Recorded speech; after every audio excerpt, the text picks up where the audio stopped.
Hi, my name is George Bodenkolm with the Welsh team Keller Williams. This month's Lingo lesson is going to be on contingencies.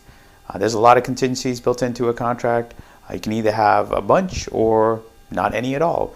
So your typical cash transactions are very popular because there are no contingencies.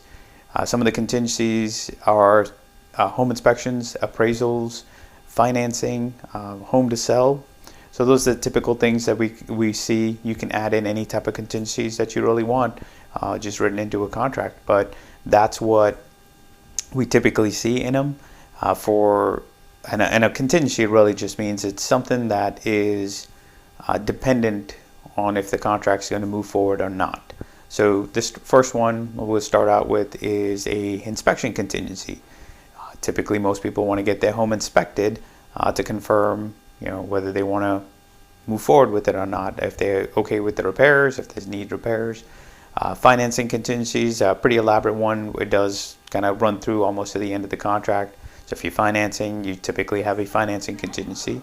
And if you have financing, you typically have an appraisal contingency, which just means that the lender wants to make sure that the home is worth what you have on the contract price. And if not, either you and the seller come up with an agreement, or the buyer has to come up with the difference if they want to move forward. The home to sale contingency, which is pretty much the largest one that you typically see, which most sellers do not like because of the fact that they are now dependent upon not just you as the buyer, but somebody else's buyer. So that has always been a biggest struggle for our market right now, which is low in inventory, a very strong seller's market. So when there's a home sale contingency, most people are kind of putting that aside. But there's always options for that as well. I got my little handy knock cup here, which is a new lending program out there, which allows you to be able to purchase a home without having to sell your first home.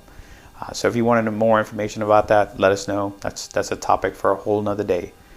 But contingencies is something that you're always going to hear. So if you ever are dealing with a real estate transaction and you hear that word contingency, that's what it's all about. Anyways, we're always here. If you have any questions, please give me a call, give the team a call. My phone number is 904-881-7695, or you can reach any one of our agents at 904-476-5539. Thank you all.